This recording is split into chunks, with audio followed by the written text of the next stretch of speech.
Gonna start to record. Thank you to everyone to be here today.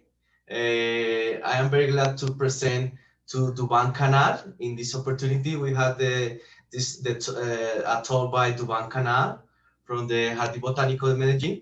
Dubán Canal has a bachelor degree in education and biology from the Universidad Distrital Francisco José de Caldas in Bogotá. That's a public university in Bogotá.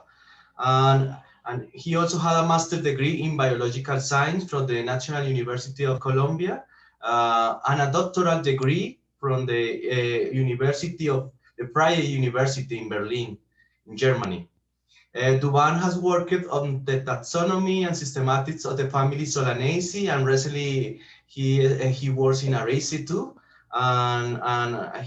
where he has explored the species diversity of the genera Cuatresia and Sessile in Colombia for the case of Solanaceae, and working I'm not sure, in Philodendron, I guess, in Araceae.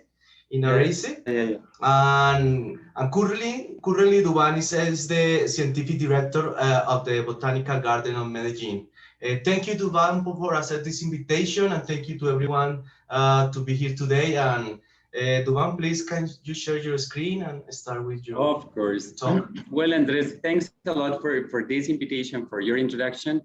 And thanks, of course, to all SOL organizers. Well, I feel very happy of sharing with all of you, with all the attendants. I can see many familiar names attending this seminar, and it's very nice to talk and to have the chance of sharing some general information about this fantastic and extraordinary group called Cuatresia, and particularly diverse in Colombia. Well, the general name that I give to this talk is the Neotropical genus Cuatresia, and with the name we can see what is the phylogenetic position of this interesting group. And what I want to share now with all of you is just general information about the species diversity that I got the chance of studying, in particular in Colombia, and some taxonomic novelties. Before starting this presentation, I was talking to all organizers, and something that is very nice, and I'm very happy of sharing now this presentation with all of you, is that we have nice pictures to share, because when I started 20 years ago with the study of this genus, we didn't have pictures of Cuatresia in the field at all. For example, if you look at this first slide, you can see a very nice picture of Cuatresia colombiana, probably one of the most charismatic species in the genus.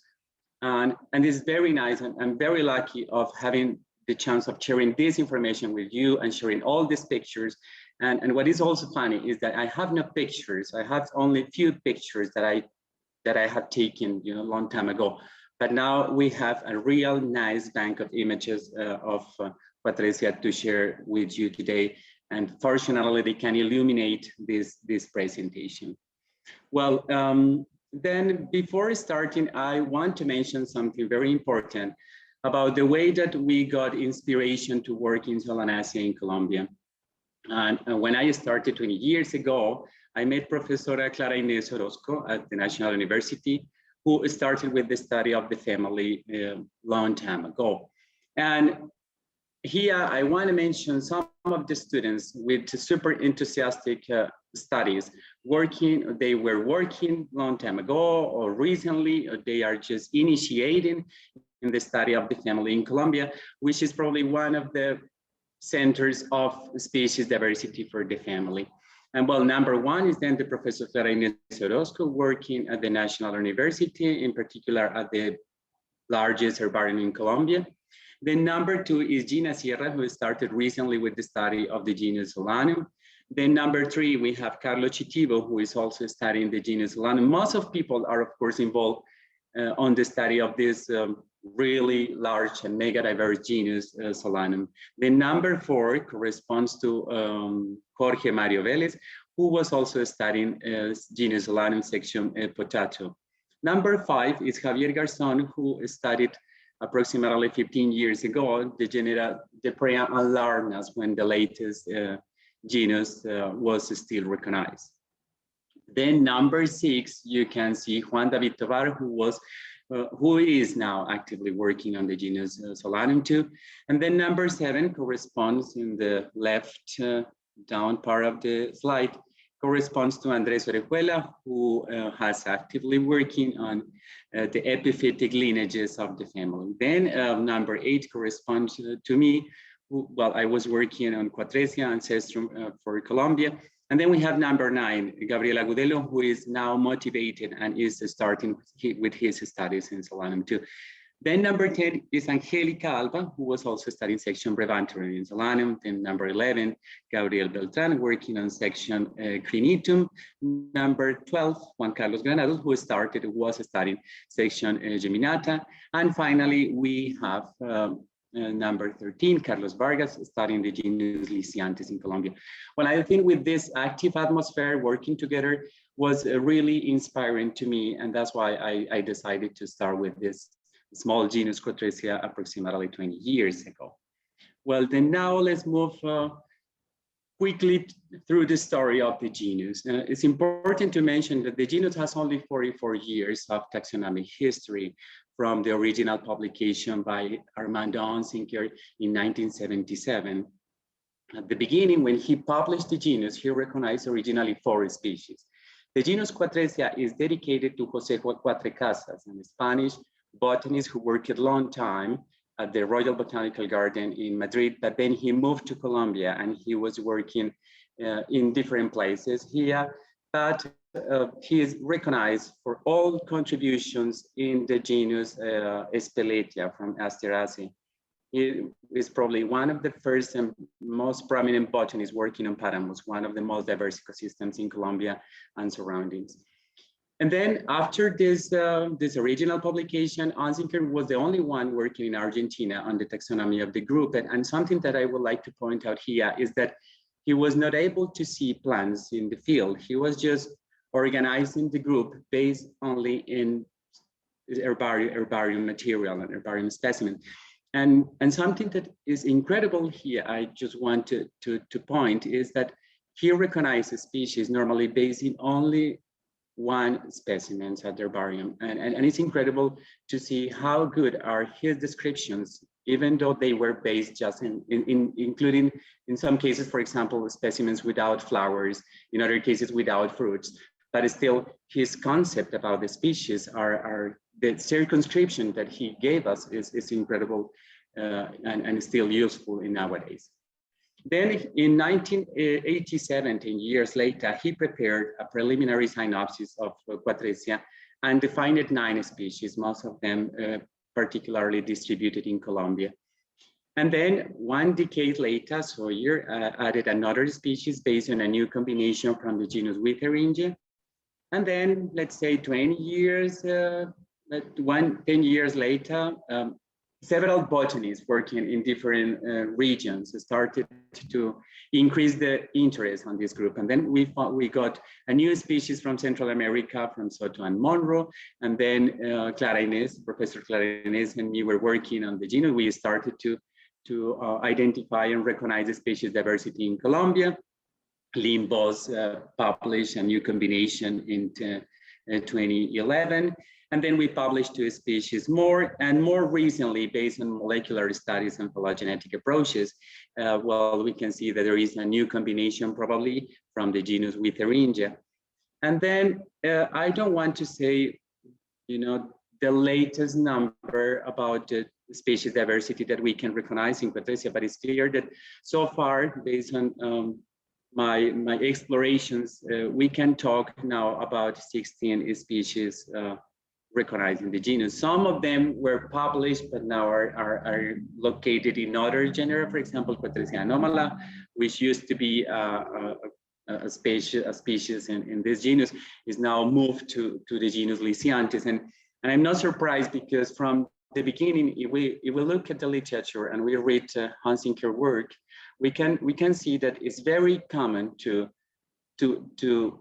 confuse the species of Cuatresia with a species, for example, from Lysiantes, Withaninae, Brachistus, even Agnistus. I mean, originally the genus comes from a big confusion trying to put this species in other genera of the family.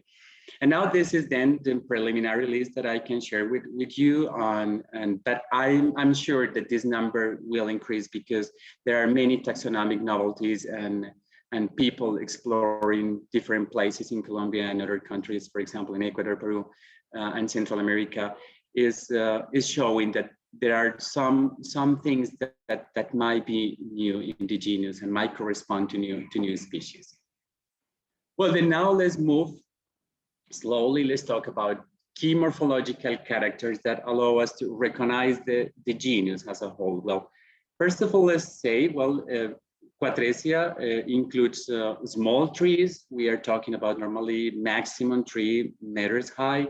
In some rare cases, we can find, for example, in Cuatresia riparia, we can find some individuals reaching, let's say, 5 or even above 5 or 6 meters, but it's really, really rare to find such kind of individuals. Normally, we are talking about small trees, shrubs, or herbs. This is, let's say, the variation that we are going to see more frequently. Then, normally the branches are dichotomic, and every single branches has a common pattern across all the species in Cuatresia. If you look at the picture number 2, which corresponds to Cuatresia harlingiana, and picture number 3, which corresponds to Cuatresia colombiana, you will see that there is always this common pattern. There is a small minor leaf going together with a major leaf. This minor leaves varies from round to elongated, and the major leaves is very easy to recognize because it's always isometric. You can see that the base is asymmetric, the entire blade is asymmetric. Then you can, for example, recognize easily. I'm trying to point out here one side and the other side of this leaf in Cuatresia colombiana. And something that can help us too is that, let's say, at least half of the species have the apex of the major leaf is normally acuminate. This is something that in terms of, I mean, when we look at the plants and we have no flowers, we have like a clue. It's like, okay, it might be a Cuatresia. However, this combination we can find also in Withaninae, Lysiantes, and that's why in some cases, if we don't have flowers, if we don't have inflorescence, might be very tricky to recognize or to identify this species in the field. But then, if we then put together reproductive morphology, then we are going to find 2 preliminary, let's say, morphological groups that can help us to put more information into this concept. For example, in the picture number 1, we can see Cuatresia ploumani, and here there is something very, very interesting, and is that there is a group of species which have a very long and slender peduncles. We can then see here. And when we find something like that, we are there absolutely sure that we are looking at one species of the genus Cuatresia in the Neotropics. But we can also find this another kind of species which have, let's say, sessiles or subsessiles inflorescence, like, for example, you can see here in this Cuatresia riparia, and they conform then, let's say, another group. This type of inflorescence is also common in the genus, for example, Withaninae, and that's why it's super easy to go to the herbarium and find mixed between species from Withaninae and species from Cuatresia. But in general, when we have flowers and then we have this first pattern from Cuatresia ploumani, fosteriana, amistadensis, Foridoi, is clear that Cuneata too, then we can see, okay, clearly we have Cuatresia species. But then let's go a little bit deeper into the morphology, reproductive morphology of Cuatresia, and then we will find a very extraordinary and fantastic variation in the flowers. For example, if you look at picture number 1 from Cuatresia colombiana, you will see a tubular, clear tubular flower, yellow flower. It's very easy to see that, to recognize that it's clearly a tubular corolla. But then we have a variation going through the species until we reach number 2, as you can see in this picture in Cuatresia glomeruliflorula, when we can find basically an stellate flower. And it's very nice to see this variation because it's only one genus. However, it's incredible how flowers can change and how this morphology can change. And in addition, if you look at colors, they can vary from white, yellow, but they can also reach this nice purple between species, but also within a species, we can find this variation. And now there is an interesting character that Professor Clara Inés found when we started to study the group. And is what you can see here is that at the end of every single petal, you can see something. It's a kind of apex forming a tiny cavity. And it's very common to see that all the species in Cuatresia share this character. Well, in addition, when we look at, okay, but what was the character that Onsenker then recognized, and how was he able to define the genus? Well, from his point of view, the most important character for the recognition of the genus Cuatresia was the insertion of the filaments, the way that the filaments were inserted in the anthers. And then he found that there are three general types in Solanaceae. When they are going through the ventral part, or going to the base, or going to the dorsal part. From his point of view, only two genera in the family, the genera Jaltomata and Cuatresia, share this insertion of this filament going in the ventral face of the anthers. That was then his main character, let's say, to say, okay, this is a new genus. However, we have now species that in Cuatresia that are not following this rule, and we find a species, for example, Cuatresia mistadensis has dorsal and base insertion of the filaments. And then we can see that this character might vary then within the species that we have now in the genus. And now let's go to the fruits. What we see here is something extraordinary in this group. We find two general type of fruiting calyx, non-accrescent calyxes, but we also find accrescent phenomenon in the group. What you can see here, number one, is Cuatresia exiguiflora. And within the species with fruiting calyx accrescent, we find two variations.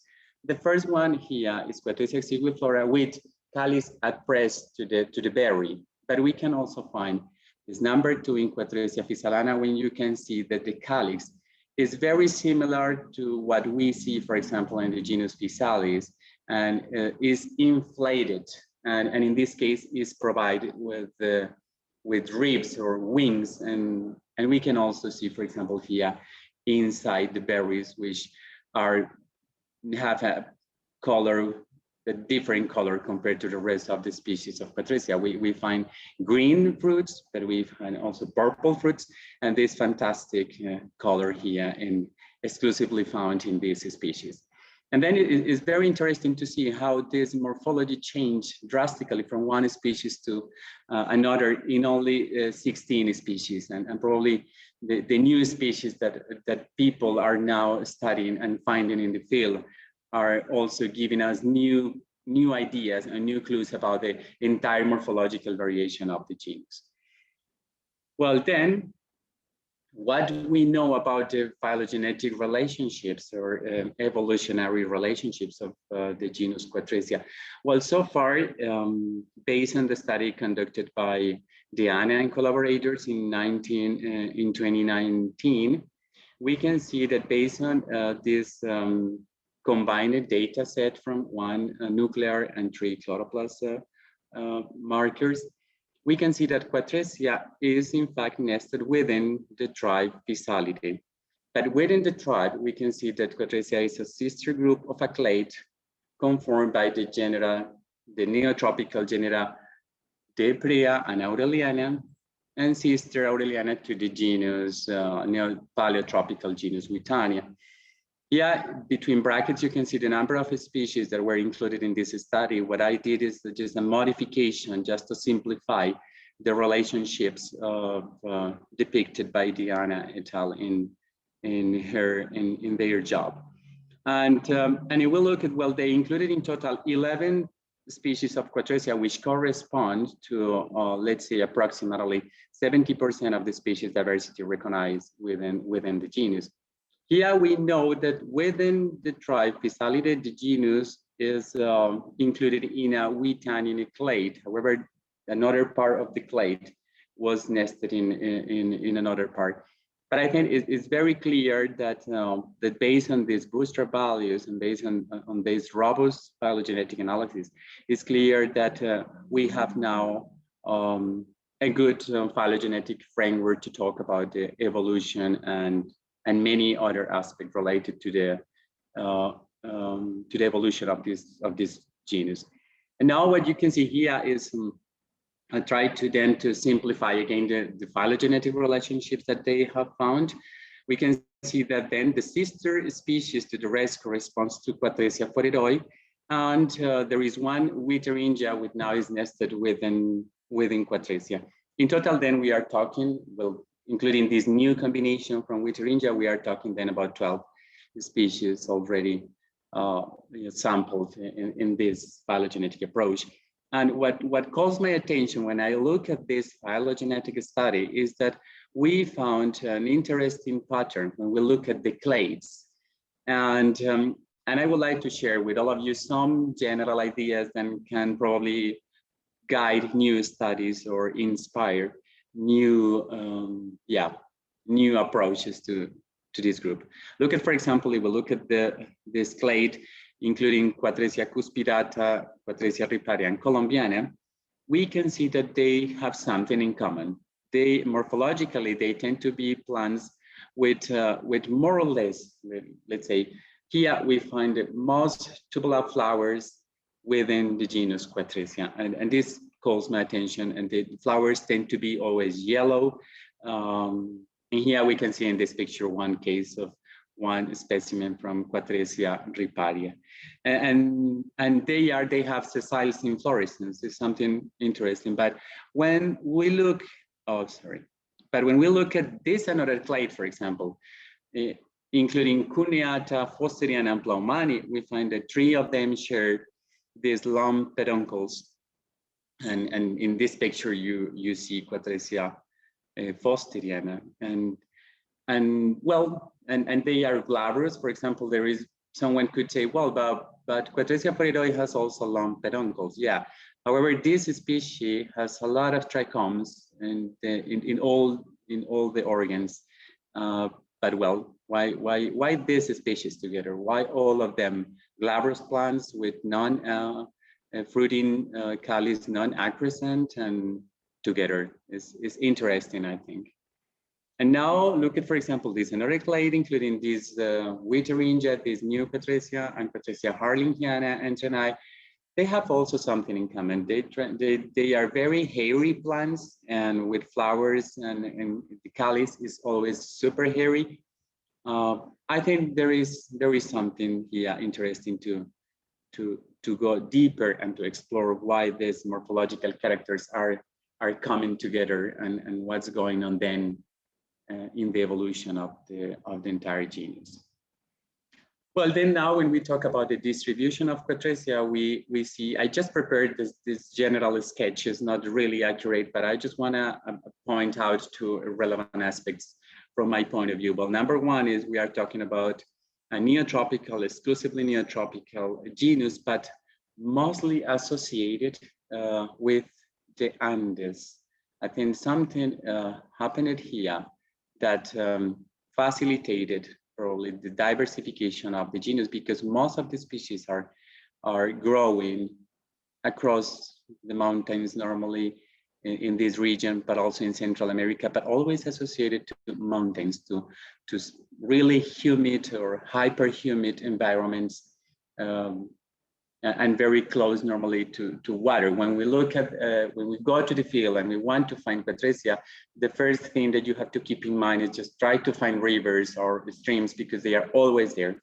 If you look at, for example, even the name Cuatresia riparia comes from a species that is growing always close to the water. And I think this is not the exception. If you look at, most of them are always very, very close to super humid environments. there is a very strong association with Cuatresias and water, and very nice to see them in the field. When we look then the species diversity and try to look at the entire picture in the Neotropics, we can see that in Central America there are 4 species. 2 of them are occurring only there. The first one, Amistadensis and Cuneata, while Exiguiflora and Riparia are also growing. I just put this mark to mention that they are also occurring in South America. While the rest of the species, then we could say then 14 species are now occurring in South America. And it also gives us an idea about the role of the Isthmus of Panama in the diversification and distribution of the genus, probably. Well, I think we could have like many hypotheses about the distribution, the origin and distribution of Cuatresia, but I think this is going to be a very interesting and promising field, promising opportunity to explore all these questions that are now somehow reachable. Well, then, as I said, you can find Cuatresias from the sea level, and maximum they are reaching 2,800 meters above the sea level. I think the species that have recorded in the highest ecosystem was probably Cuatresia colombiana in Antioquia.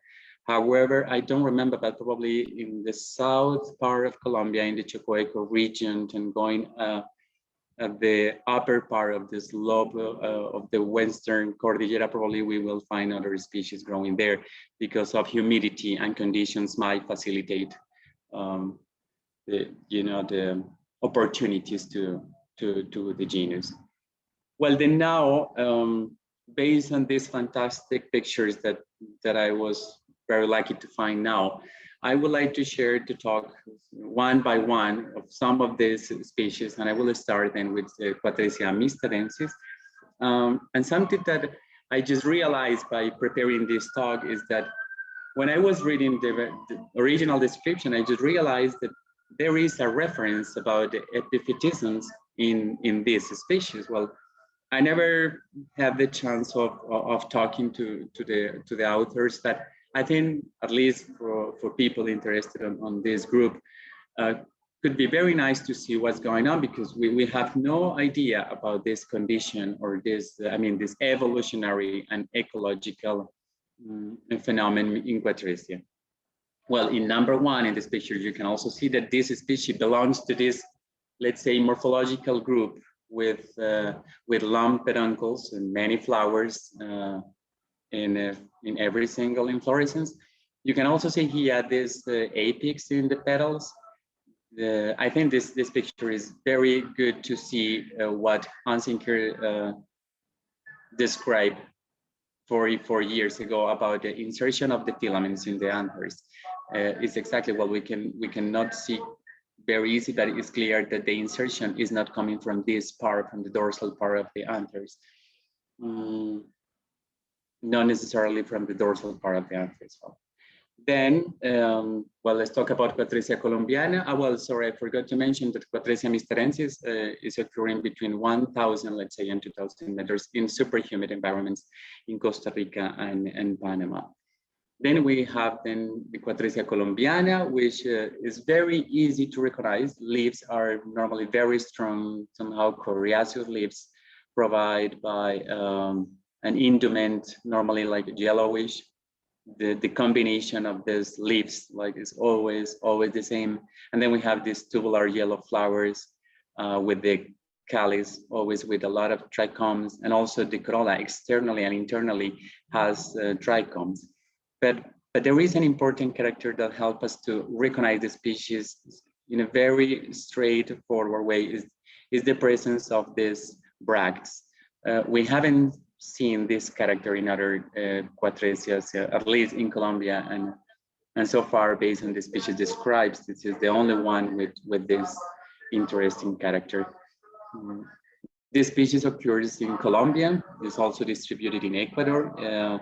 I think, well, mainly across the Chocoeco region, but also reaching the Central Cordillera in Colombia, in the province of Antioquia. Well, also, as you can see in the picture, growing very close to rivers and streams. But I think that the most important character that can help us to recognize this species is the presence of these bracts in the inflorescence once again. Well, then now let's talk about this species. I haven't seen Cuatresia cuneata in the field, but what I know is that it has long peduncles. It might belong then to the species with this group with long peduncles. And something that calls my attention is that is the first species with tetramerous flowers. This is a common pattern in, for example, the genus Withaninae. In Cuatresia, we didn't find tetramerous flowers before, but it might then represent the first case of tetramerous flowers in the genus. And well, is also nice to see that there is this change, which is very common in other related genera of Cuatresia.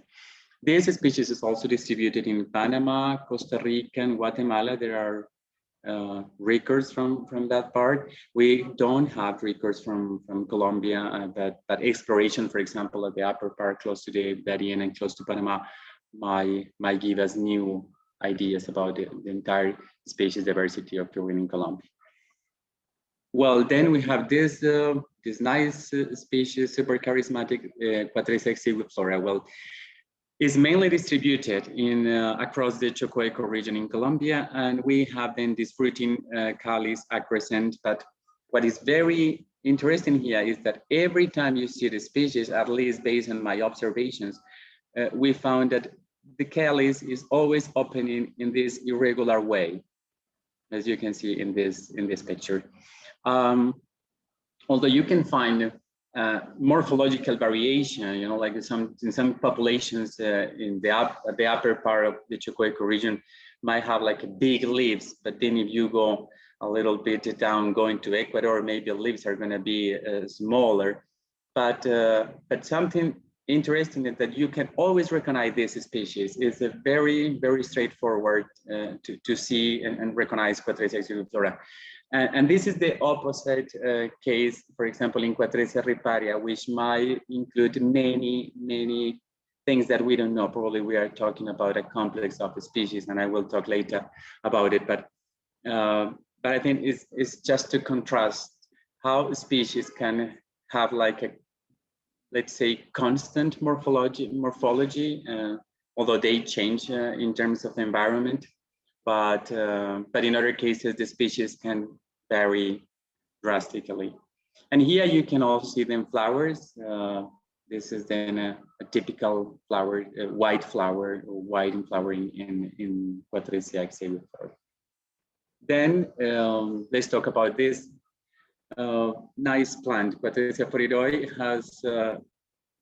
has a particular combination of characters. Look at, for example, well, unfortunately, I have no pictures to show that, but plants are very small, normally between 1 and 2 meters high, and they have caulinaire inflorescence, like flowers growing in the stems, so let's say between nodes.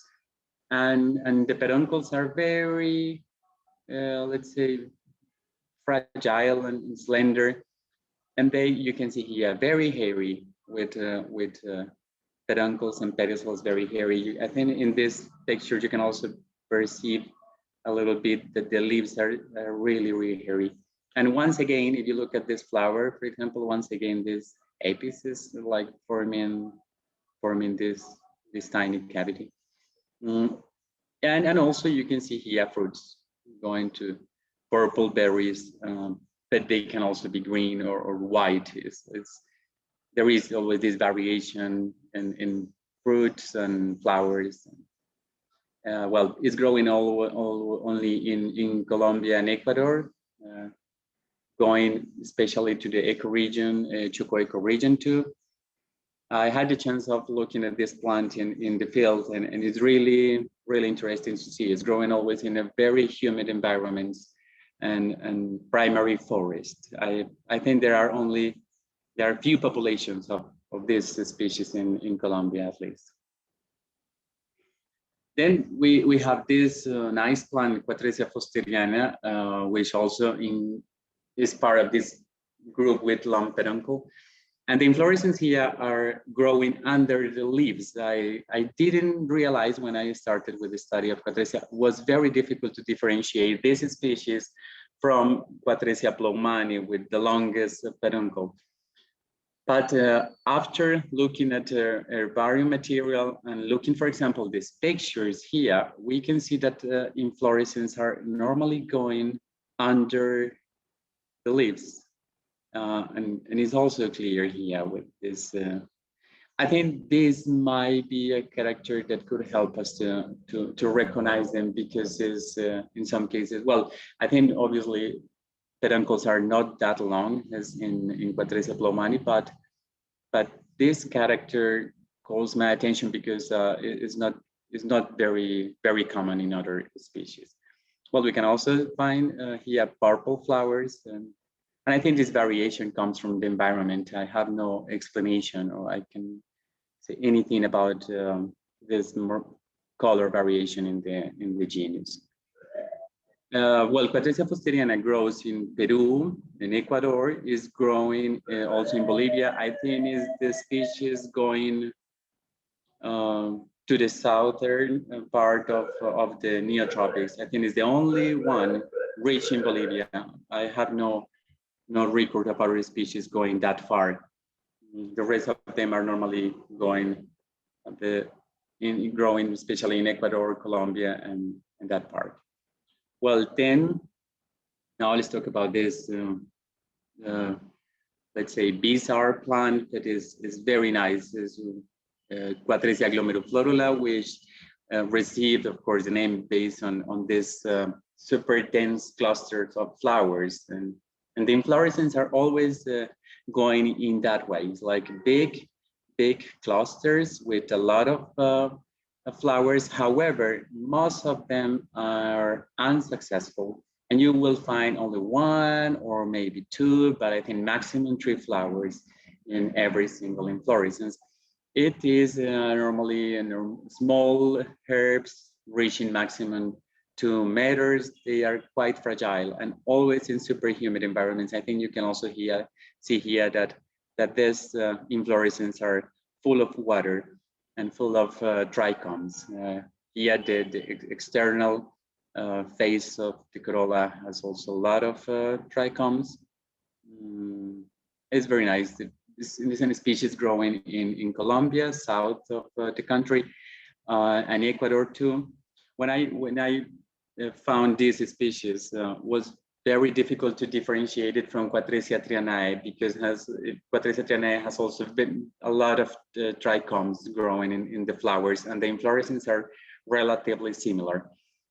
However, these flowers are tiny flowers compared to Cuatresia trianae, and the number of flowers per each inflorescence is, here we can reach even 13 flowers, while in the other cases maximum, I don't remember, but probably between 5 and 10 flowers. Very interesting plant. Well, now then we have this species, and I want to take this opportunity to show this variation within a species. We are observing Cuatresia harlingiana. In the picture number 1, you can see the general, this is a morphology, leaves, minor leaves, major leaves. And then we have here the corolla sessile inflorescence. But what is very nice to share with you here is that the color of these petals can change, like for example, in this case, from yellow, more or less white or greenish, to this completely purple inside. And it's very easy to recognize this species based on the calyx. It has very strong nerves, 5 strong nerves. Unfortunately, we cannot see them here because of the trichomes. But under these trichomes, you can easily recognize a very strong 5 nerves plus these trichomes that gives this nice appearance of the flower. It is another small herbs occurring in Colombia and Ecuador too. I think the transition between Colombia and Ecuador might represent probably one of the favorite environments for the genus. And now we have this another nice plant, is Cuatresia Physalideae with inflated calyx. And the calyx had has in fact wings.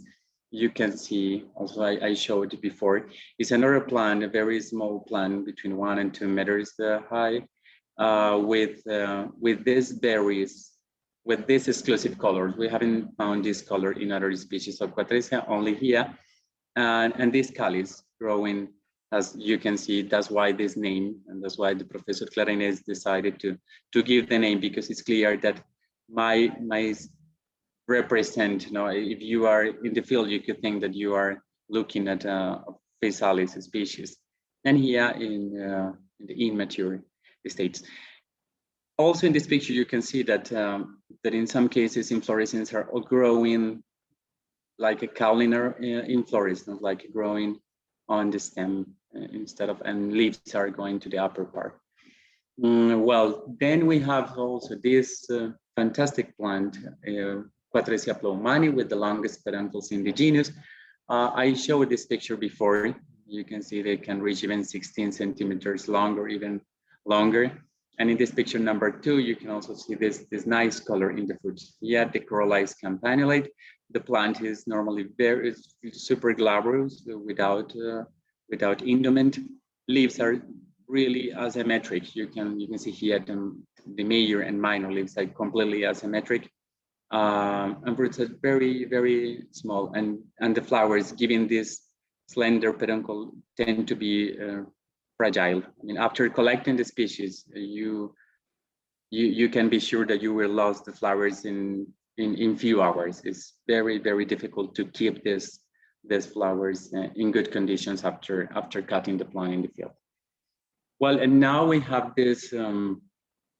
I put this question here because after studying the genus in Colombia, it was very difficult to differentiate all the variation that we can find within Cuatresia riparia. It is the species with the widest distribution. It goes in Central America, but also goes in South America. You can find the species in Venezuela, but also find in Ecuador. It's like going everywhere. But when we look at the populations and we go into the morphology, it's clear that there are some populations, like for example in picture number 1 with yellow flowers like a campanulate corollas. But you can also find this, for example, in number 4, like tending to be more tubular. And then you have populations with trichomes in the leaves and few flowers. But then you can also have like a very glabrous plants with also few flowers. And I think there is an interesting case in this group, because probably we are talking about not only one species, probably we are talking about different species. And I think based on the collections that we have now, it would be very nice to go deeper and explore this entire variation, because someone has to say how many species are included now within Cuatresia riparia. I think, and if we try to get information from these other populations in other countries, the variation is really, really remarkable. It's interesting to look what's going on there. Well, then I just want to mention some taxonomic novelties based, for example, on new field work from Professor Clarinez and Andrés Orejuela and other enthusiastic botanists in Colombia. Well, here we have 3 pictures. Number 1 corresponds to probably another species of Cuatresia with columnar flowers, but that very dense cluster of flowers, like yellow flowers and somehow tubular. Interesting to see what is exactly this case. And now we have this another super scorpioid inflorescence here. You can see very similar. For example, at the first contact, we can think, okay, might be similar to Cuatresia trianae, however, seems to be something different. And then we have this inflated calyx founded by Professor Clarinez, which might then represent another species. And I'm sure there are even probably more cases, and I've seen pictures from other things that might correspond to new species of the genus Cuatresia. Well, and only in Colombia, by exploring new places and reaching different environments that were not reachable before. Well, just I want to suggest some ideas that I got while preparing this presentation in order to complete this entire picture of Cuatresia. I think, well, would be first of all very important to complete field work and explorations not only in Colombia but also in other countries where we know that we can find new species. It's important then to update taxonomic studies in Colombia and other countries in order to give a better, let's say, a more accurate number about the species diversity of this genus. Then, of course, the evolutionary studies are now reachable, and I think is with 70% of the species included, I think we are very close to have like a very nice approach to understand more about the biogeographical history of the genus, about the evolutionary change that the species have. For example, if we look at the origin of all this extremely interesting, I don't know, like about this, all this morphology, for example, the evolution of this calyx, the evolution of these peduncles, the evolution of the colors. I think there are many aspects that now deserve more attention and more work, of course. Something that I find also interesting is what about ecological studies? For example, we have no clue about pollination syndrome in the genus. And here we can, or for example, what are the visitors in general that we could see in some cases that plants are suffering after probably damage from insects, but we don't have any idea about what happened in the field.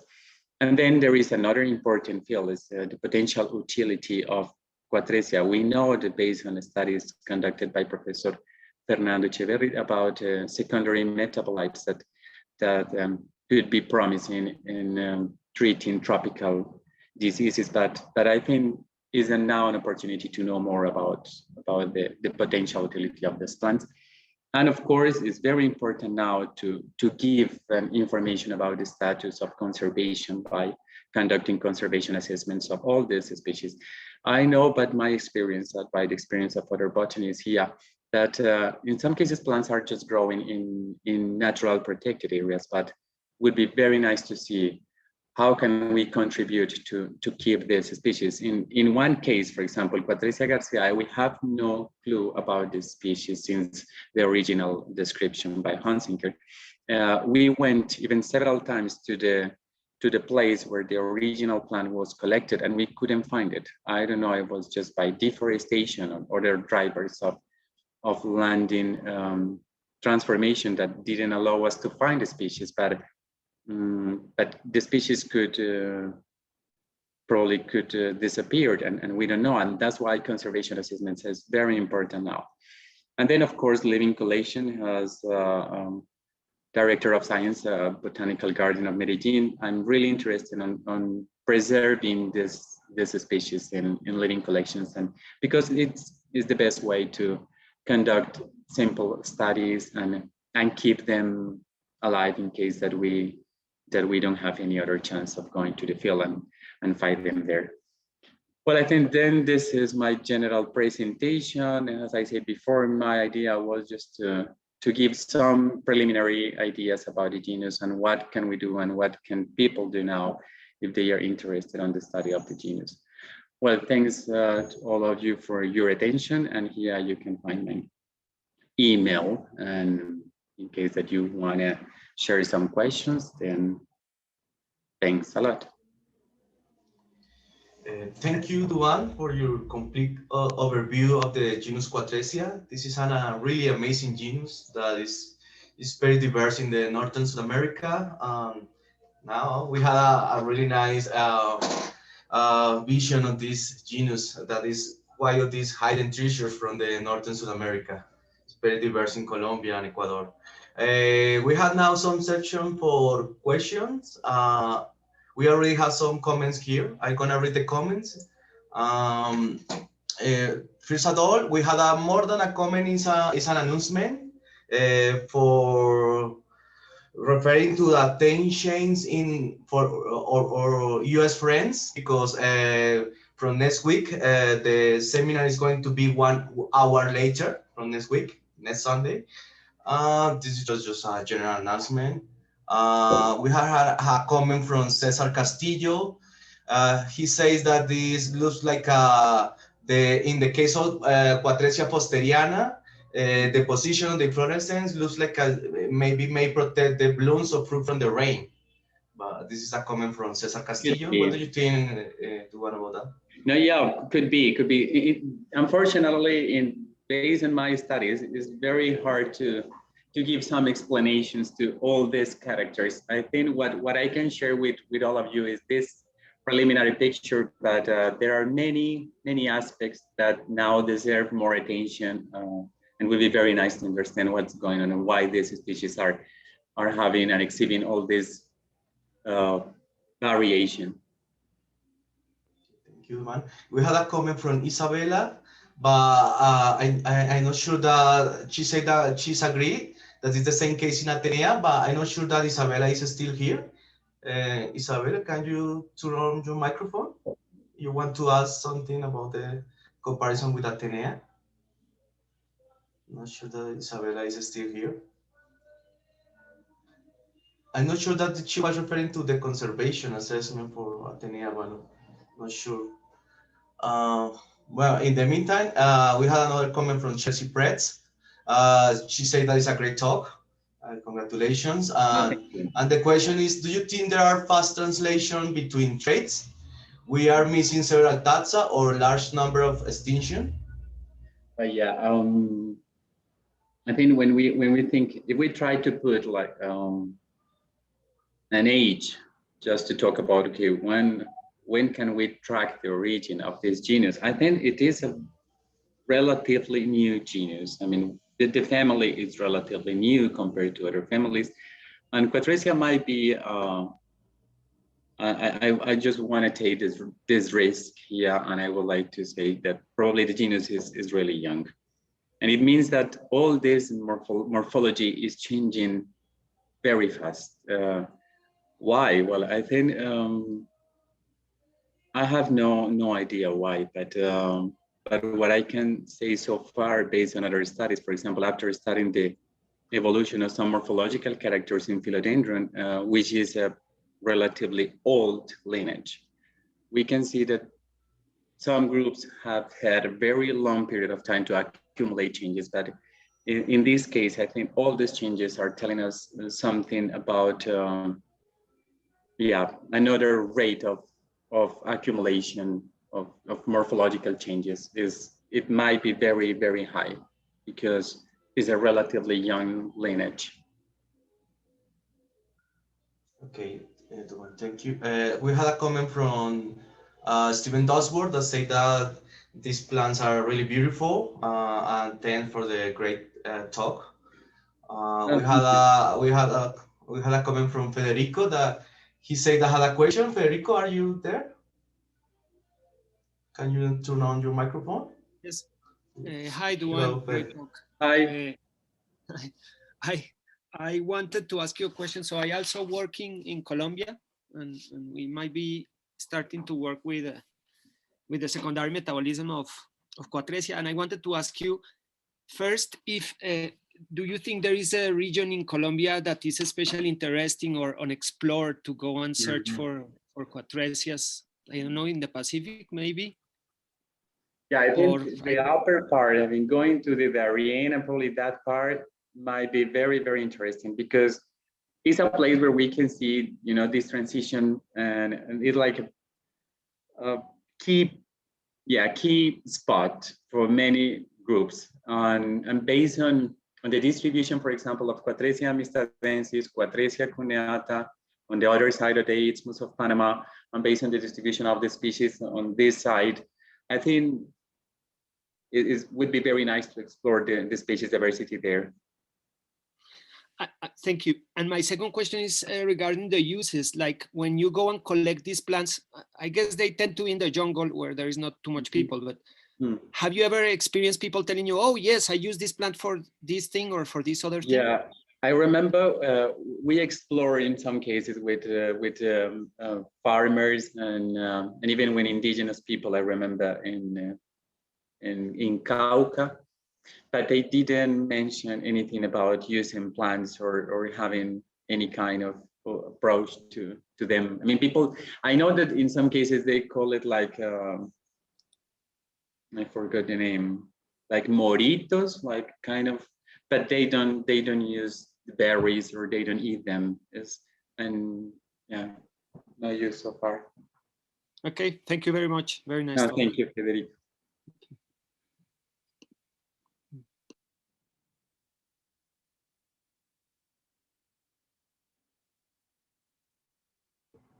Andres, I think you are muted.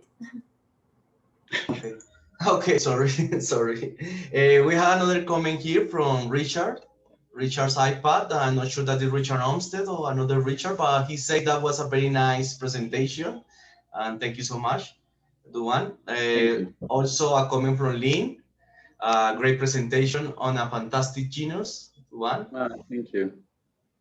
And now we had a question from Stacy Smith that is here. Hi, Dubán. Hi, Stacy.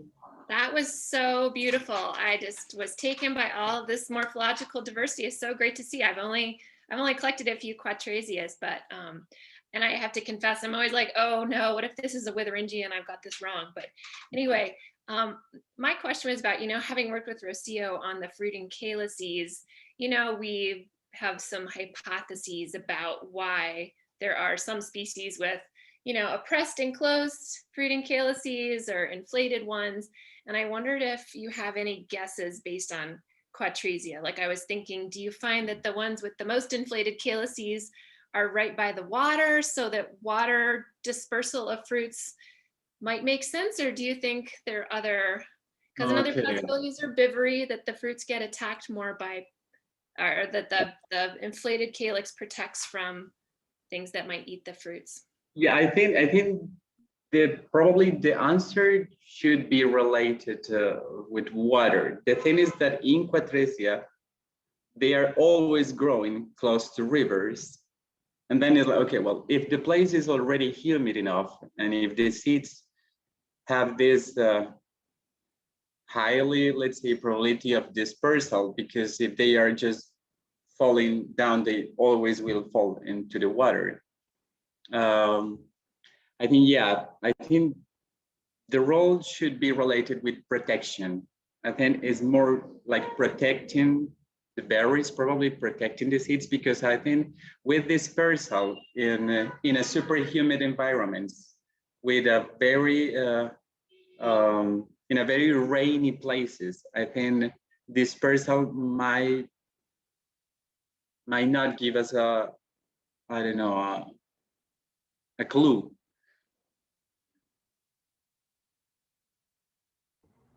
Just following up that question, sorry to interrupt, but yes, do you think like the species, these species with inflated calyx are more endemic or more widely distributed?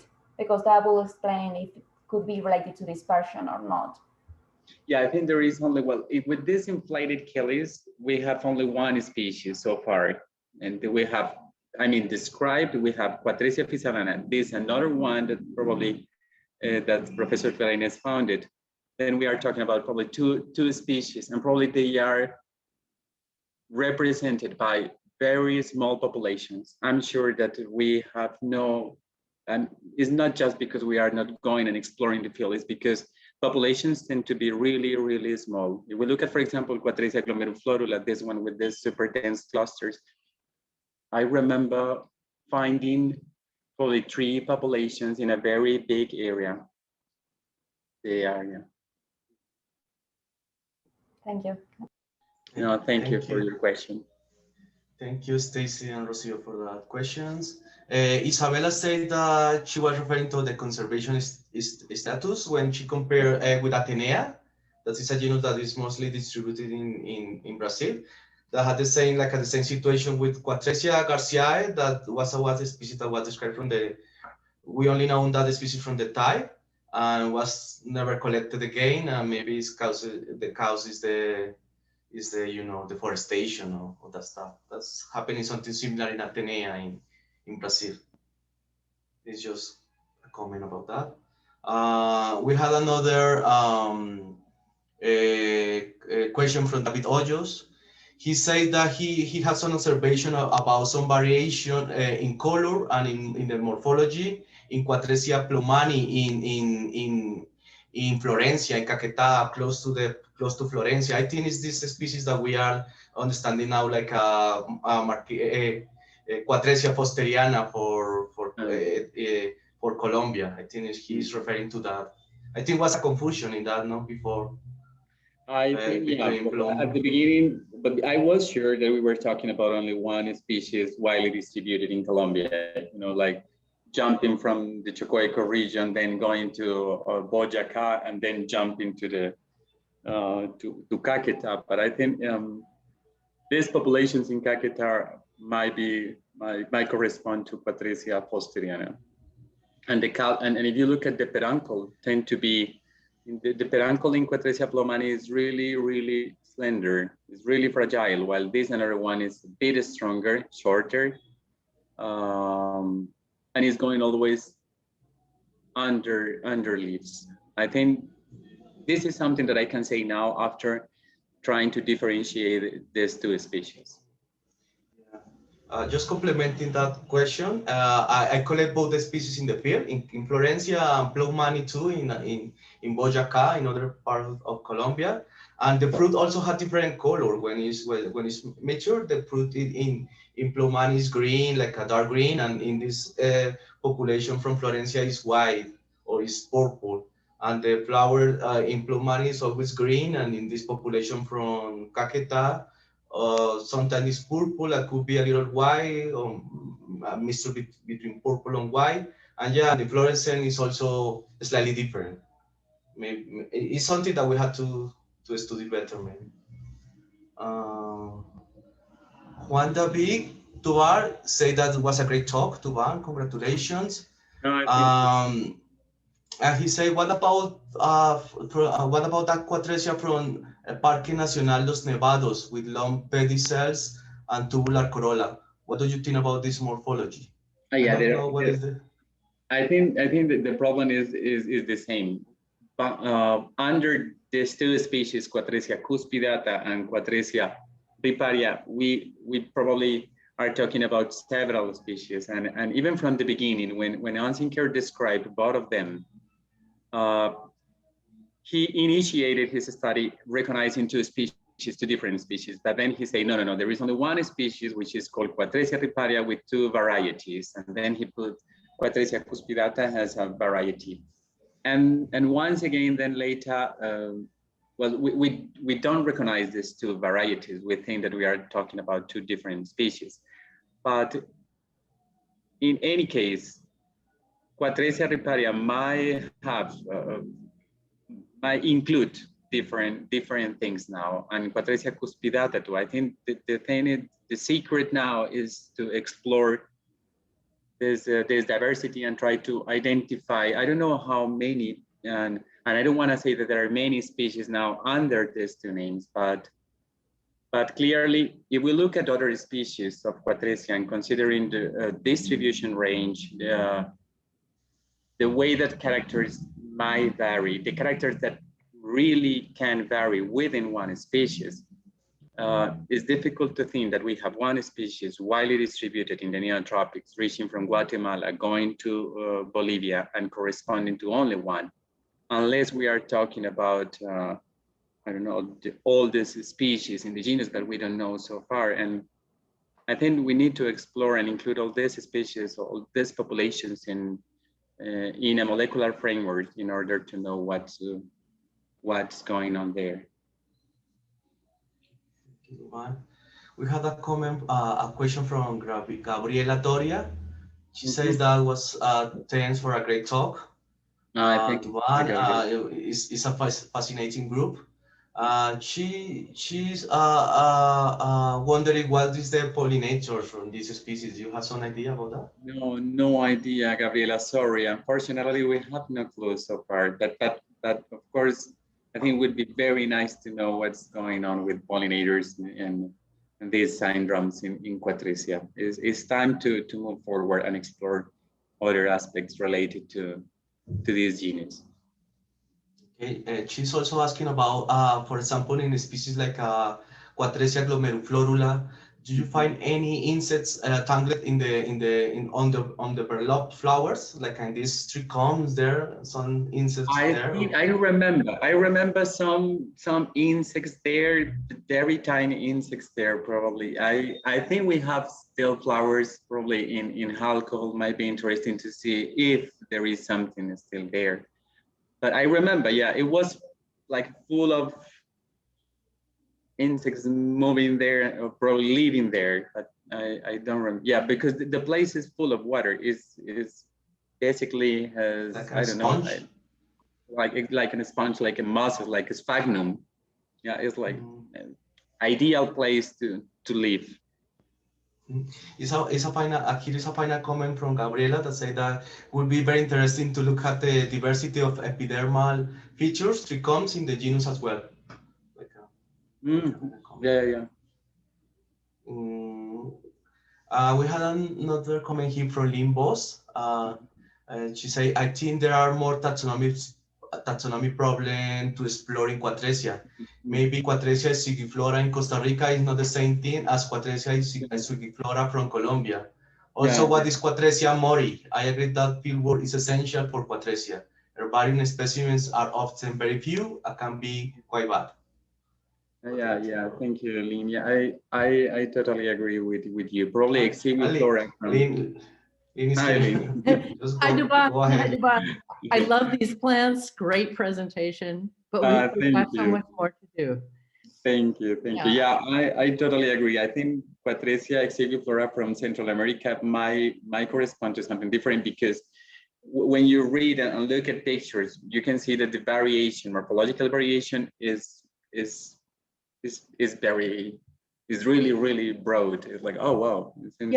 Yes, and in your treatment for Colombia, Cuatresia exhibiflora has divided really long corolla lobes, and the Costa Rican material is not that.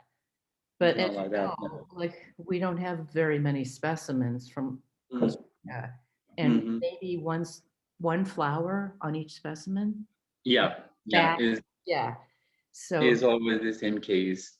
I think when we look at Onsinker work, he always said, like, please people go to the field and try to find more material, because it's clear that we are not collecting Cuatresia. Well, after 44 years now, we have more material clearly, but we need more collections. It's still, we have to say that it's necessary to go to the field and explore more about this genus, because so far it's going to be very difficult to understand the entire variation and without material and having only one flower per specimen. And so another question, the picture that you showed from Clarines, and I was on that field trip to Nariño with the fruiting calyx with the big wings. So you don't think that belongs to any species that you know of now? No, I think it's something different. I really think that it's something different, because, I mean, the only thing that I can imagine after looking at the picture is that it could be the case of Cuatresia exhibiflora, but Cuatresia exhibiflora calyx is pressed, and this one is inflated. This was pretty amazing. So it may be new. Yes, I agree. And last question, do you have any feeling about Cuatresia mori?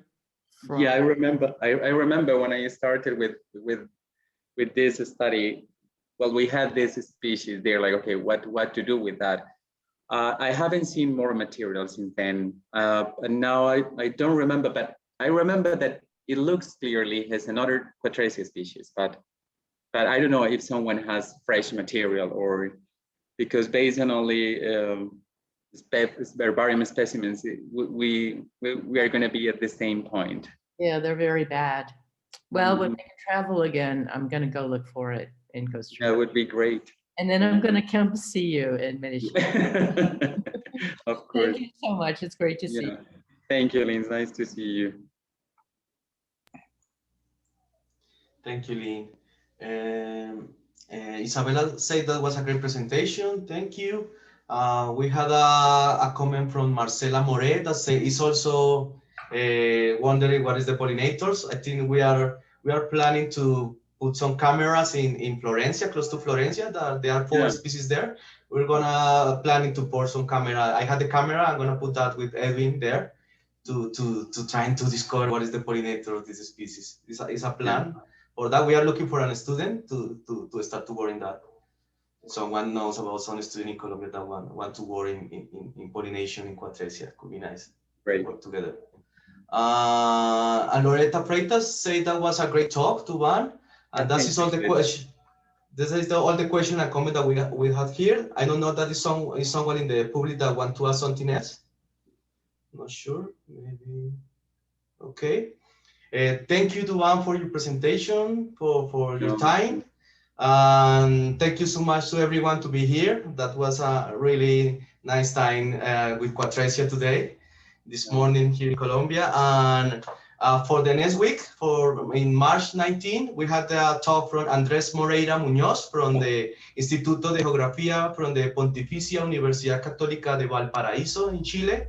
And he's going to tell us about advances in the knowledge of the Chilean Solanaceae and a taxonomic synopsis of the genus Esquisanthus. That is going to be a very interesting talk too.